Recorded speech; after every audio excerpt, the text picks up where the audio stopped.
Assalamualaikum warahmatullahi wabarakatuh. Saya Ustaz Fadlil Syah Isa Ismail daripada Al Khairat Enterprise. Pada hari ini 21 hari bulan Mac 2015, dan tajuk yang akan saya tentangkan pada kali ini adalah apa yang berkenaan dengan strategi.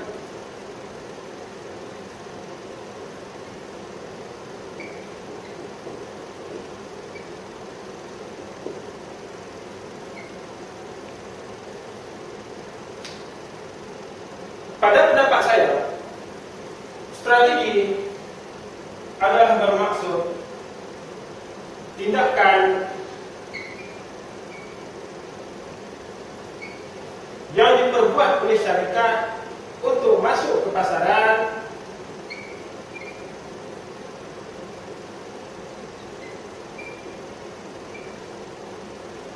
bersaing di pasaran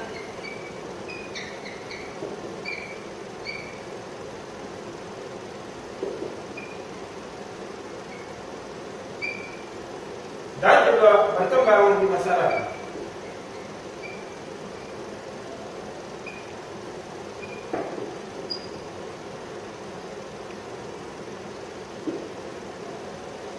Sebelum itu, apakah definisi perniagaan pada hari itu? Maka saya definisikan perniagaan pada hari ini sebagai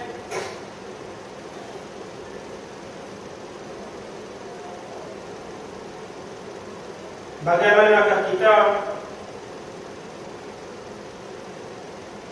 mencari pelanggan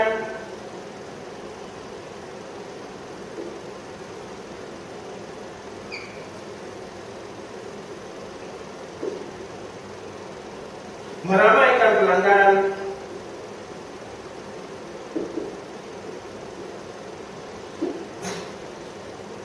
membina kesetiaan pelanggan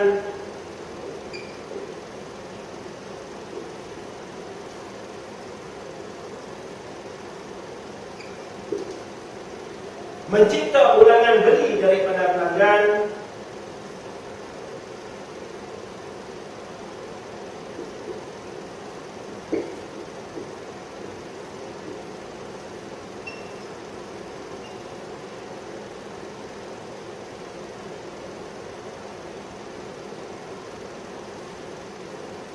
dan juga menyah pelanggan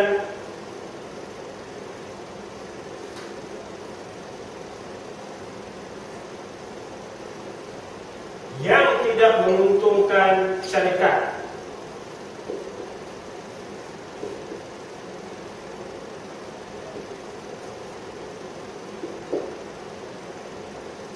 Definisi yang berpandukan dan juga yang tertakluk kepada realiti perniagaan pada hari ini.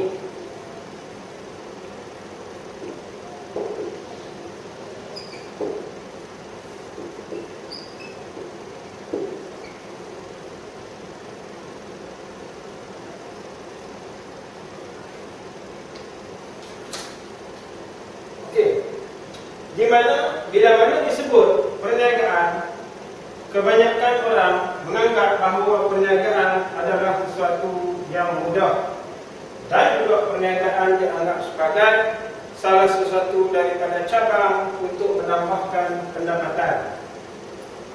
Ada benarnya juga, kerana apa? Berlainan orang mempunyai berlainan tanggapan terhadap perniagaan. Dan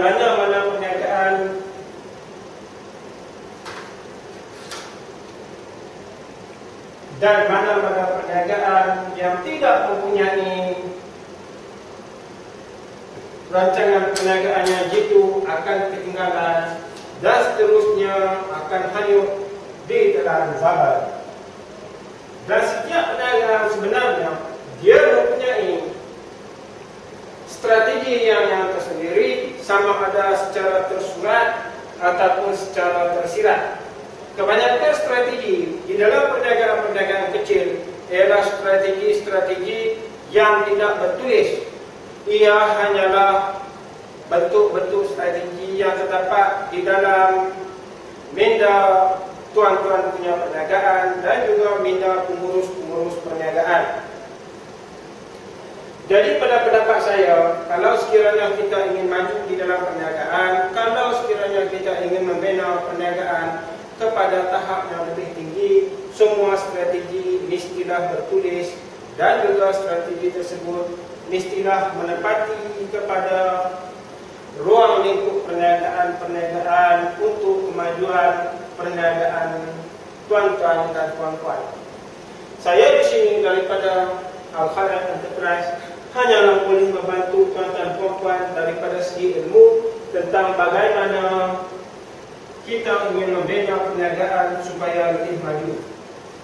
Dari segi yang lain terpulanglah kepada kebijaksanaan tuan-tuan dan puan-puan untuk mencorakkan rancangan perniagaan tuan-tuan dan puan-puan dan juga untuk membina perniagaan tuan-tuan dan puan-puan.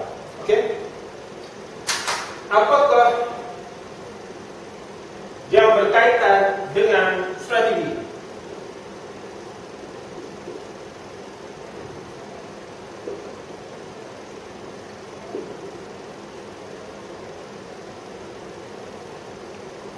Sesudah saya definisikan strategi tadi, maka kita tengok apa yang berkenaan dengan strategi.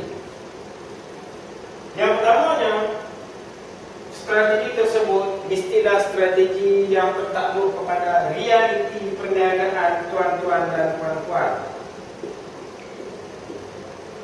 Strategi ini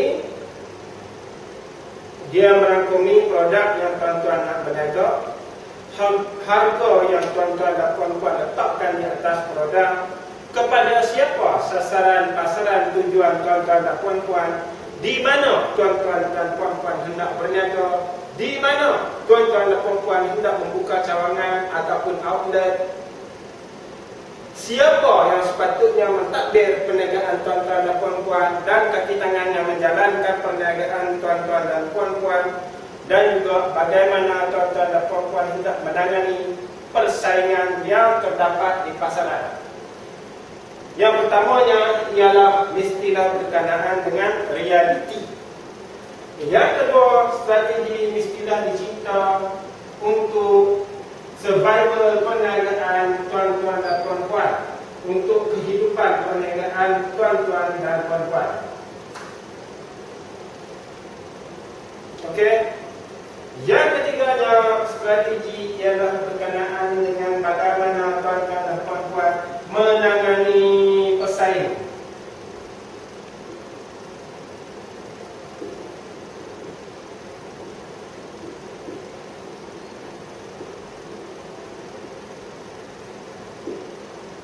Ia adalah sama ada tuan-tuan dan puan-puan mengeluarkan produk yang sama dengan pesaing pada harga yang berbeza, ataupun tuan-tuan dan puan-puan mengeluarkan produk yang berbeza daripada pesaing dan juga mencipta kelebihan bersaing tuan-tuan dan puan-puan melebihi daripada kelebihan yang ada pada pesaing tuan-tuan dan puan-puan. Yang keempat yang berkenaan dengan strategi ialah ianya adalah sebagai satu corak perniagaan tuan-tuan dan puan-puan. Bagaimana corak tuan-tuan dan puan-puan masuk ke dalam pasaran, bagaimana corak pergerakan dan tuan-tuan dan puan-puan untuk berkembang di pasaran, bagaimana corak operasi tuan-tuan dan puan-puan untuk menangani pesaing, dan juga bagaimana corak pembangunan produk tuan-tuan dan puan-puan. Yang seterusnya, strategi adalah apa yang tuan-tuan rancangkan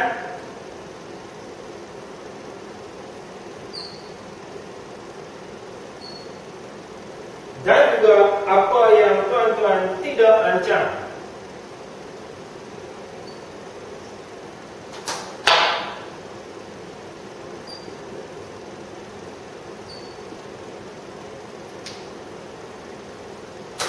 Perniagaan adalah suatu subjek yang sukar suatu subjek yang berubah-ubah. Pasaran berubah antara 3 ke 5 tahun, di mana produk-produk yang dahulunya laku dan juga diminta dengan banyaknya dalam pasaran kini telah tiada lagi, diganti dengan produk-produk yang lebih maju dan juga dengan teknologi tinggi yang lebih maju. Okay. Jadi strategi ialah rancang dan tidak terancang, dan juga strategi ini selalunya ialah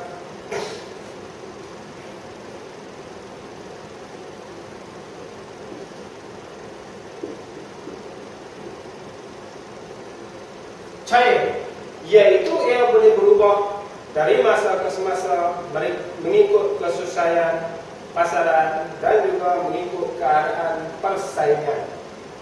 Kalau sekiranya pesaing tuan-tuan dan puan-puan mengeluarkan produk yang lebih baru, lebih moden, lebih maju, maka tuan-tuan dan puan-puan perlu sama ada mengikuti piawaian produk baru tersebut, ataupun sama ada tuan-tuan dan puan-puan mengeluarkan produk yang lebih baik, ataupun tuan-tuan dan puan-puan mengeluarkan produk pada kualiti kegunaan dan juga pada harga yang lebih murah untuk bersaing di pasaran.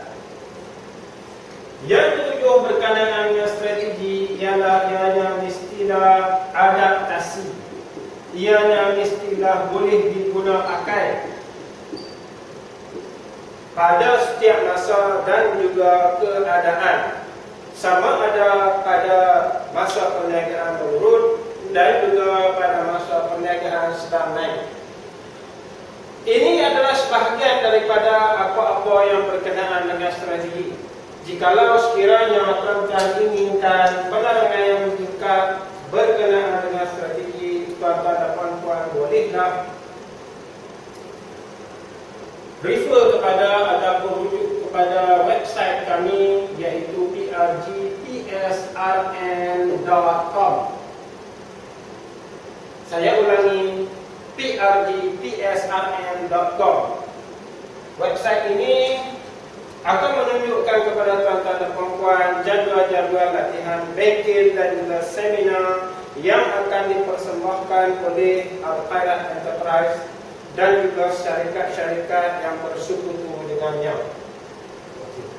Sebenarnya amatlah susah bagi pengurus-pengurus perniagaan untuk memilih strategi dan juga mencorakkan strategi mereka di masa hadapan, kerana terdapat banyak pilihan strategi dan juga banyak jenis strategi yang dapat memandu syarikat ke arah kemajuan.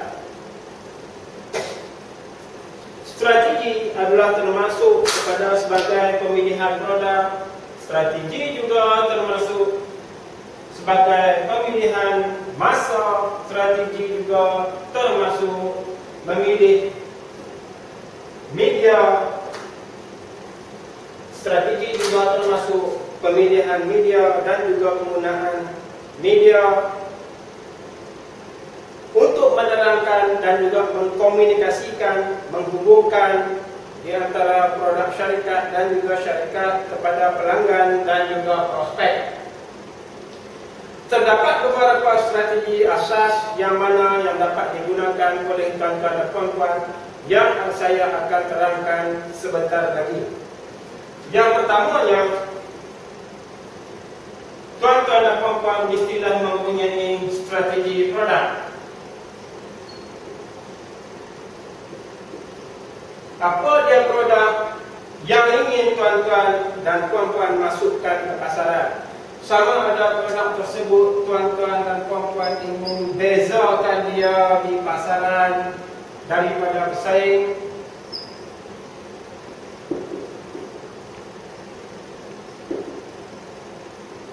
yang keduanya, sama ada tuan-tuan dan puan-puan ingin mengeluarkan produk yang sama seperti pesaing.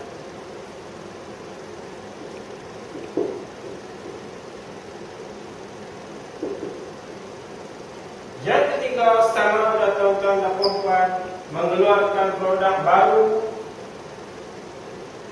ataupun yang diperbaiki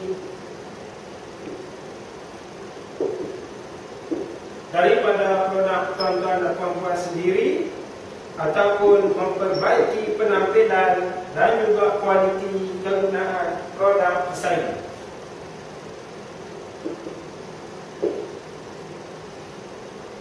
Ini adalah sebahagian daripada strategi produk yang pernah saya gunakan di dalam syarikat-syarikat yang pernah saya sertai pada masa lalu. Saya harap tuan-tuan dan puan-puan dapat mengikutinya buat masa ini. Yang keduanya, strategi yang kedua ialah sama ada tuan-tuan dan puan-puan memilih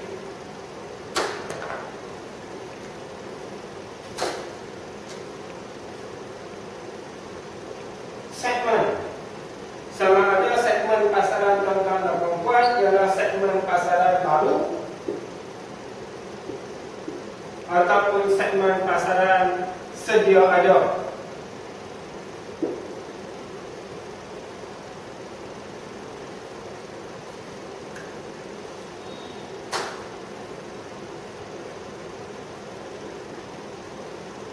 Dan sama ada segmen tuan-tuan dan puan-puan segmen besar, general, ataupun segmen tuan-tuan dan puan-puan ialah segmen kecil ataupun di dalam bahasa Inggerisnya lazim disebut sebagai niche.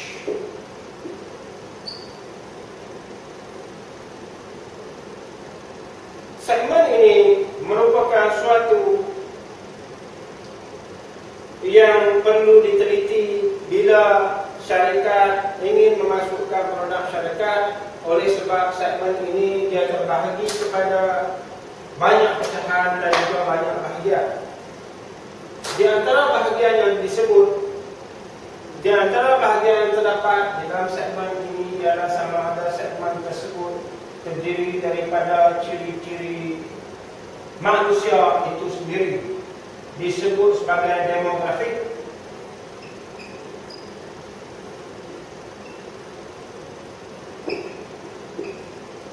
Iaitu sifat-sifat manusia. Demografik ini sebagai contohnya ialah sama ada kita memilih usia pelanggan, jantina, taraf pendidikan,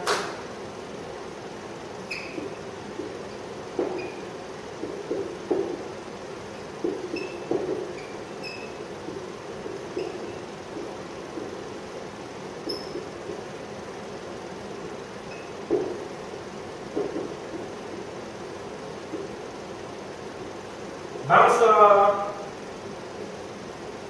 agama,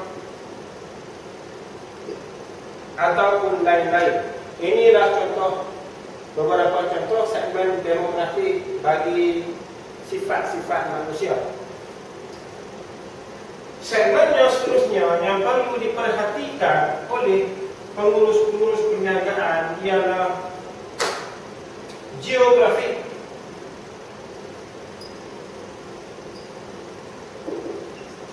Geografik membawa maksud kedudukan pembeli.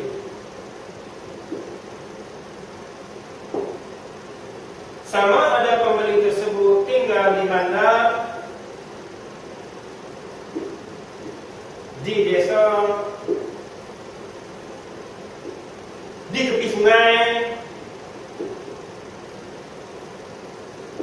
di kaki bukit,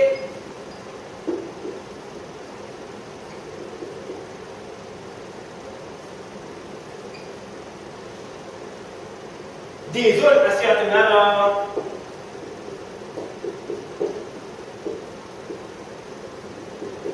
di benua Asia, di benua Amerika Utara, Eropa, Amerika Selatan, Antartika, ataupun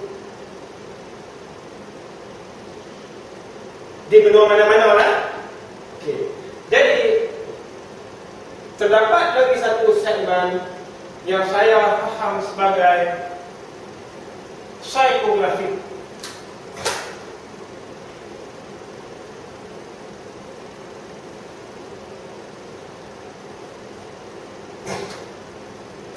Psikografik membawa maksud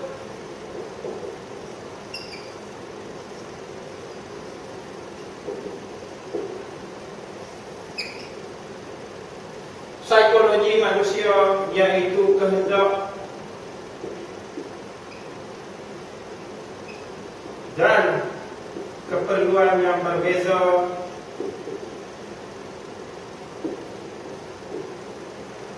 daripada asas.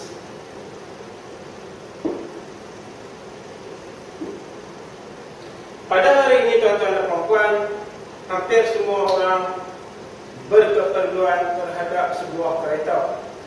Tetapi sekiranya seseorang itu telah mempunyai kereta, maka ada yang memilih untuk memiliki sebuah kereta mewah untuk menunjukkan tahap prestis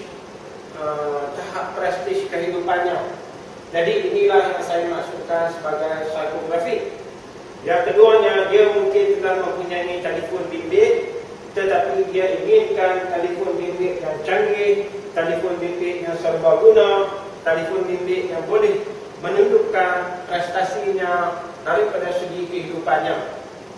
Ini sebahagian daripada contoh psikografik yang saya faham.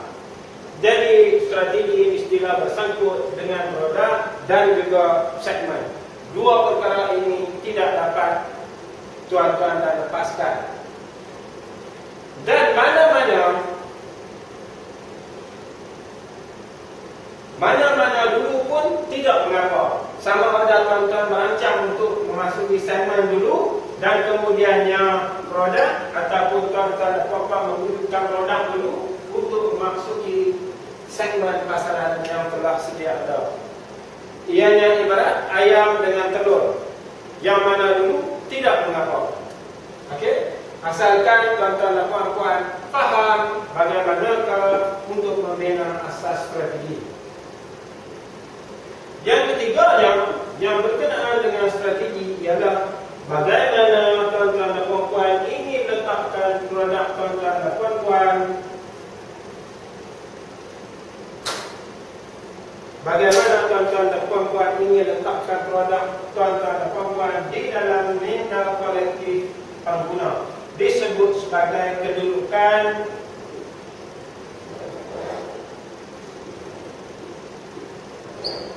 atau positioning. Dalam bahasa Inggeris disebut sebagai positioning. Dan positioning banyak terkait dengan kategori produk,